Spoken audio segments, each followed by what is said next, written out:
What's up, everybody? Damon here, and in today's gaming news, the sales numbers for the latest Monster Hunter are pretty wild. Tony Hawk 3 and 4 Remastered is finally official, and we've got new Game Pass games for March. This is your Daily Fix.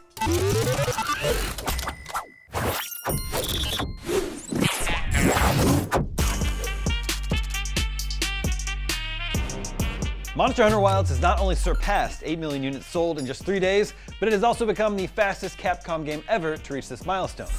Wilds is off to an extremely strong start that is well above the 5 million copies 2018's Monster Hunter World shipped that year, and the 4 million Monster Hunter Rise shipped in 2021. Wilds rocketed above 1 million Steam concurrents over its opening weekend and overtook Cyberpunk 2077 to become the 7th most played game ever.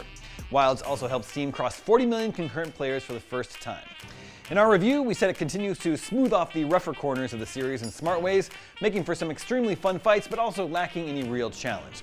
Speaking of the Monster Hunter series, Capcom revealed the franchise that began in 2004 on PlayStation 2 has exceeded 108 million units as of December 31st, 2024, so we know the real figure is now at least 116 million. 8 million copies makes Monster Hunter Wilds already the 13th best-selling Capcom game ever, ahead of Street Fighter 6 and just behind Devil May Cry 5. Moving on, the legendary skateboarding franchise is back for another round of remasters with Tony Hawk's Pro Skater 3 and 4, bringing the two classic entries to the modern era. In the same vein as 2021's remasters of 1 and 2, with modern graphics and familiar gameplay, but this time it's being done by developer Iron Galaxy, known for porting games and a few original releases like Dive Kick.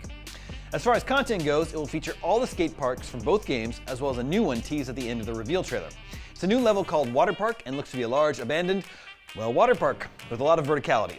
Skaters from the previous remaster will return in addition to another batch of newcomers. While several songs you remember from the old games will return for the soundtrack, there aren't any details on which ones quite yet, except for Amoeba by Adolescence and Ace of Spades by Motorhead as heard in the trailer. It's confirmed that there will be new songs for the soundtrack, but again, those have yet to be revealed.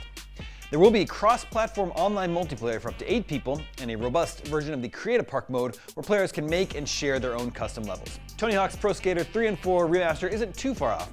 It's set to launch on July 11th this year for PlayStations 4 and 5, Xbox One and Series X and S, Nintendo Switch, and PC.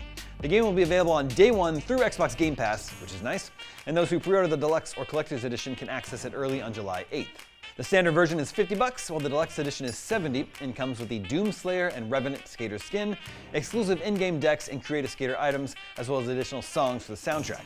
The Collector's Edition is $130 and includes all the aforementioned bonuses, but also comes with an exclusive physical skate deck by Birdhouse. I'm looking forward to this. I played 3, but my time at the Tony Hawk franchise stopped there, so I never tried 4. And finally today, Xbox has just announced a number of indie games dropping on Xbox Game Pass in the first half of March, including Enter the Gungeon, Monster Train, and several more. Up first is Monster Train, which is out today. It's been on Game Pass in the past, but returns today. Monster Train is a roguelike deck builder where you command the forces of hell and try to escape the invading forces of heaven. If you like Slay the Spire, you have to check out Monster Train. I love Slay the Spire, and I love Monster Train even more. That's how highly I think of it. A sequel is due out sometime this year. More games follow in quick succession. Tomorrow, March 5th, we'll see Galactic Air drop on Xbox Series X and S for Game Pass standard users, having already been available on Ultimate. Then on March 6th, we get One Lonely Outpost on Ultimate. Next week, on March 11th, we'll see indie darling Enter the Gungeon return to Game Pass. You probably know this one as the dungeon crawler that sends you on a search for the gun that can kill the past. 2 days later, on March 13th, Mullet Mad Jack will join Ultimate. It's got this really cool 90s anime art style. It's a fast-paced first-person shooter. I'll definitely play that one. Then the following week, on March 18th, 33 Immortals launches into early access as a Day 1 Game Pass preview. It's a co-op action roguelike for 33 players. And that's your Daily Fix for Tuesday, March 4th. Now that you're caught up on the news, watch the reveal trailer for Tony Hawk 3 and 4. I'm Damon Hatfield, and for all your video game news, stay tuned to IGN.